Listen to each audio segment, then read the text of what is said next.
In this video, we are going to be discussing the distance formula. Distance formula looks like this. It's a formula that helps us calculate how far apart 2 points are. It's one big radical, x2 minus x1 squared plus y2 minus y1 squared. Another way that could be helpful to think about it, since this is a pretty long formula, is basically that you need to subtract the x's, square it, and subtract the y's, square it. Okay, and then add in, the plus sign in between them, the radical. The reason that it actually doesn't matter if you subtract the x's, x2 minus x1 or x1 minus x2, is because you're squaring it in the end.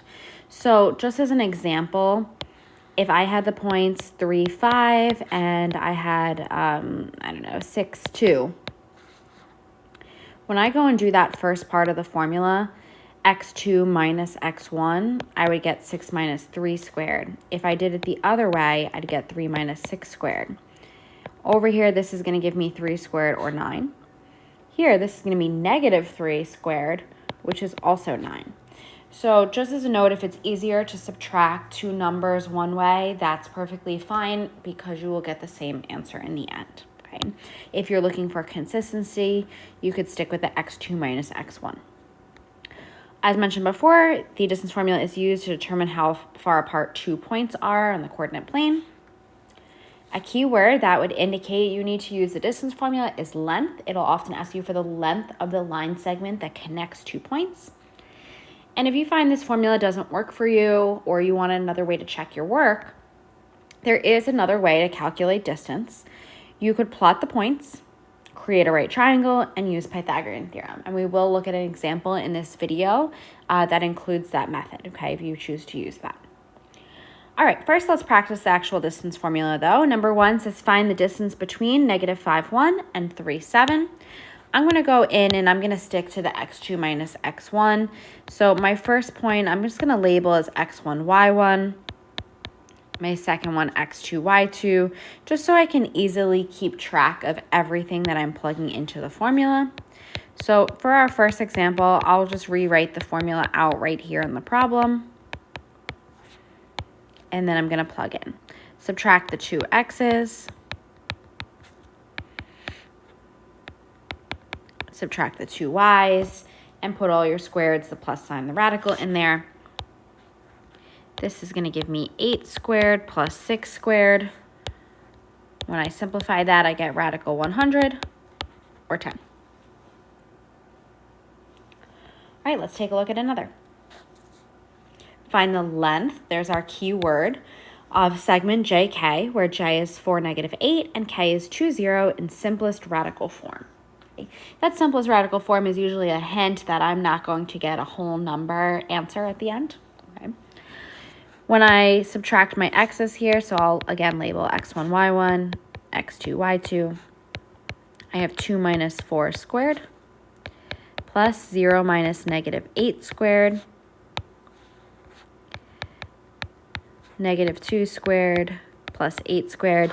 Keep in mind how I have that negative 2 in parentheses there. When we are squaring a negative, we always get a positive. When you square any number, you get a positive because you're multiplying that number by itself. So remember, a negative times a negative is a positive.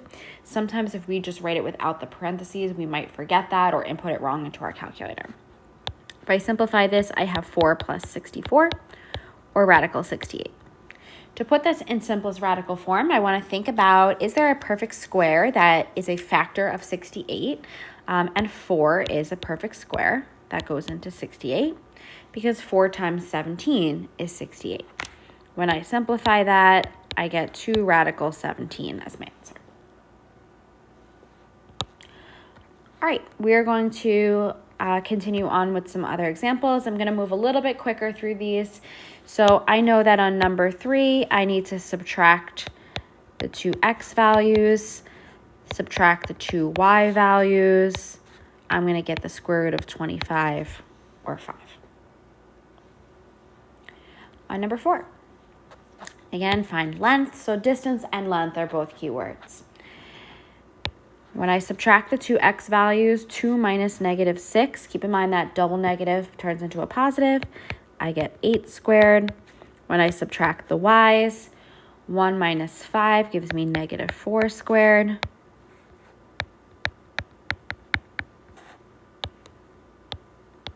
And this gives me radical 80. This problem asks us to find the answer to the nearest tenth, though, so I'm going to put radical 80 or square root of 80 into my calculator, and I get 8.9 as the length of the segment.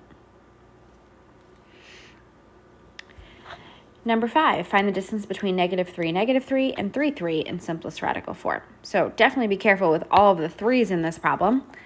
When I subtract the x's, 3 minus -3, I get 6, and I get the same thing for the y's. This gives me the square root of 72.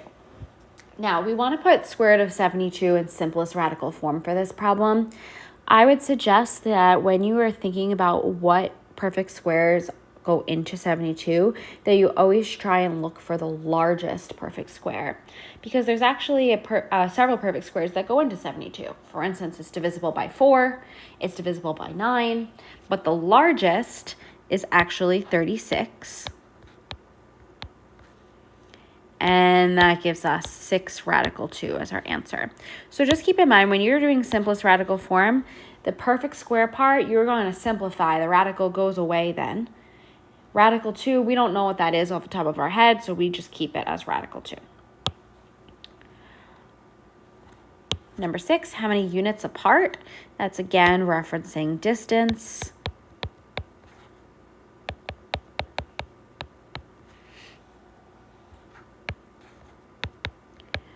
I get -5 squared plus -12 squared, or radical 169, which is 13.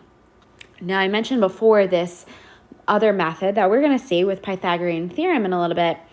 If you remember, Pythagorean theorem is finding the sides of right triangles, and there are numbers called Pythagorean triples that show up very frequently in Pythagorean theorem problems.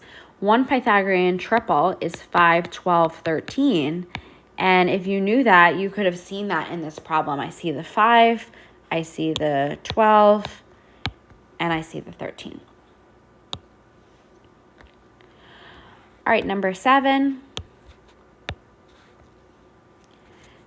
Subtract the x's, I get -13. Subtract the y's, I get -4. So -13 squared is 169, plus -4 squared, or plus 16. And I get the square root of 85. When you are putting this in simplest radical form, it can be hard sometimes when the numbers get bigger to think about, well, are there any perfect squares that go into it, right? We might not know all of the factors of 185, for instance, off the top of our head, and that's okay. We have a couple options in that case. We could do a little bit of trial and error.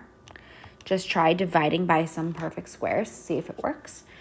Or another tip is if you go into your calculator and you go to the y equals, put the number in 185 and divide it by x. When you look at your table of values then, you'll see all of the numbers that multiply to give you 185, basically all of the factors. Many of them are going to be decimals. You could scroll through and see if you can find a perfect square there. Okay, so that's another way. There are actually no perfect squares that go into 185 though, so radical 185 is my answer. All right, number 8, find the distance between -10, 10 and 10, -10 in simplest radical form. When I subtract the x's, I have 20. When I subtract the y's, I have -20. And as a reminder, what I'm basically doing is I am labeling these as x1, y1, x2, y2, even if it's in my head, subtracting the x's, putting that number in the first parentheses, subtracting the y's, putting that in the second parentheses. All right, this is going to give me 400 plus 400, or radical 800. And now I'm going to think about, are there any perfect squares that go into 800? There are. So radical, or 400, is a perfect square. And 400 times 2 gives me 800. When I simplify the perfect square, I get 20 radical 2 as my answer. All right, to finish up this lesson on Pythagorean theorem, we're going to talk about that alternative method. It says plot AB with -5, 6 and B 1, 2.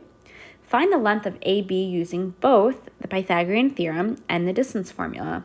And there's a note that our answer should be the same for both methods. So both formulas or both methods work on this problem. You could choose one, or you could, in the future, this problem requires both. In the future, you could choose one, or you could do both to check your work. All right, so we're going to start by plotting the 2 points it asks us to plot. So I'm going to plot -5, 6, and label that point A, and B is 1, 2. Now, when you're plotting line segments, it's definitely important that you use a straight edge to connect. We want a nice straight line between A and B. Now, you might think to yourself, how does this relate to Pythagorean theorem? We need right triangles for Pythagorean theorem. So what we actually have to do, I'm going to switch the color here, is we need to create a right triangle and treat this segment as the hypotenuse. So I could draw a right triangle by dropping A down and going over to B. I could have also drawn it this way.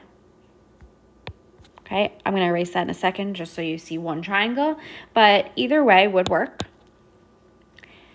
And the reason this is beneficial is because when I draw the legs, which is basically what I just drew of this right triangle, they are horizontal and vertical lines, which means we can just count them. So like I see that this vertical leg is just 4. I see that the horizontal leg is 6. And now I have a right triangle. I'll draw it off to the side here as well, with legs 4 and 6, and we're looking for the hypotenuse. So Pythagorean theorem is 4 squared plus 6 squared equals c squared, because we're plugging into a squared plus b squared equals c squared. When I am doing this, 4 squared is 16, 6 squared is 36, 52 equals c squared, and I'm going to take the square root of both sides. Since this problem does not give us any direction on simplest radical form or decimals, I'm going to stick with leaving it as radical 52. The default method should be you should only round if a problem says to round, so we're going to default to just leaving it as an exact value.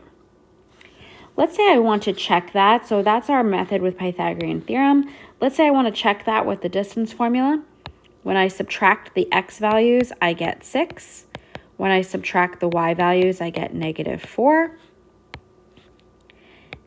And you're going to see these same numbers show up, and I get radical 52. So Pythagorean theorem and distance formula both will give you the same answer when you're calculating how far apart 2 points are. Hopefully this video helps you understand the distance formula.